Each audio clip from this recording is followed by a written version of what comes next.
Hello, I'm Johnny Movie Madman and I'm back.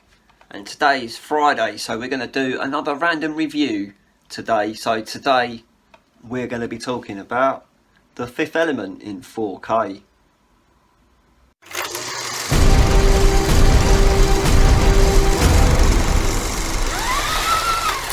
Now, a lot of you younglings might be thinking, what's The Fifth Element? Because it came out in the 90s. And most younglings don't watch films that came out in the 90s because they're too shallow to understand things like that. But still, if you were born in the 80s, 90s, the chances are this was probably a film that sat in your childhood that you really enjoyed. There are a couple of little things that we're going to go over, but we'll go over that. That's the idea of this video, isn't it? Look, oh look, back cover there. Remembered to show you that beautiful back cover, didn't I? Yeah, we're going to take this slip cover off though. Nice, you see how what they did there. Let's have a look inside at those beautiful discs, eh? Cool. So copy and paste with the artwork a little bit there, but still, at least it's original artwork there. Got a nice 4K disc here and a Blu-ray as well. So that's pretty exciting, isn't it? So obviously I've already opened that, so you don't need to see me opening it because I did it a couple of years ago. My friend got this for me for Christmas, probably 3 or 4 years ago now, so I've had it for a while.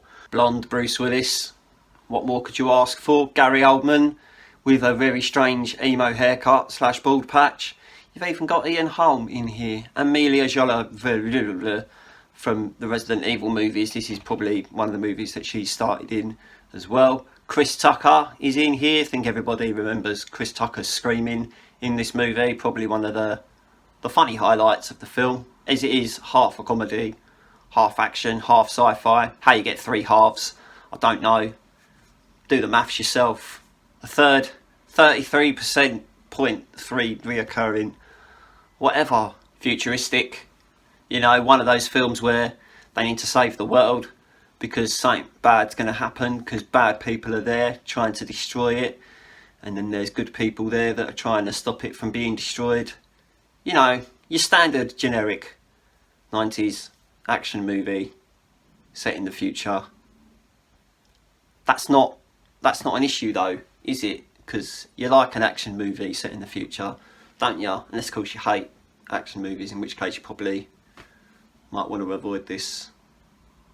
The first thing I am bringing up is the rating here is 12.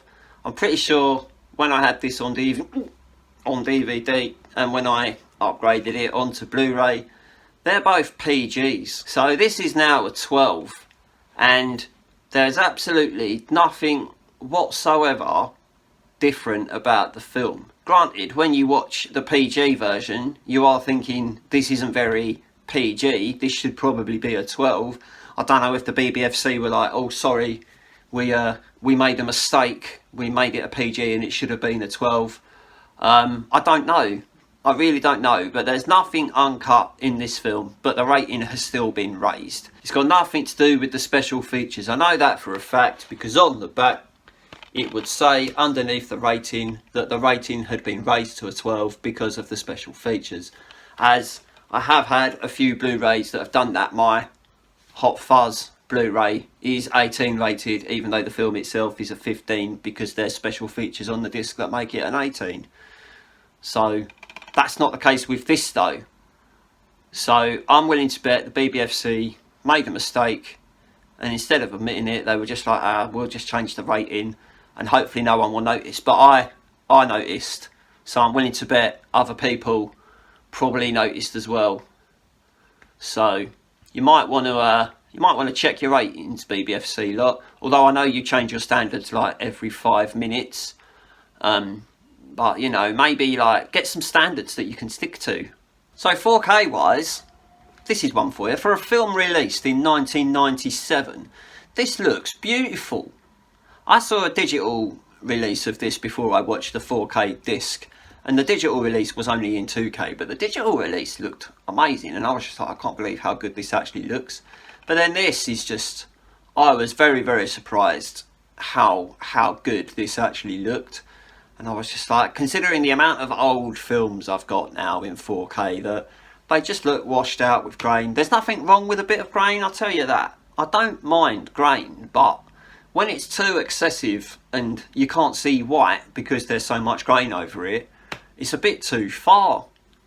But this don't have that issue, so that's really good. I really liked the fact that it looks amazing. There's so many beautiful colours in there. Granted, some of the CGI is a little bit awful, but it was a film made in the 90s, so you kind of have to expect some of the CGI to be a little bit awful.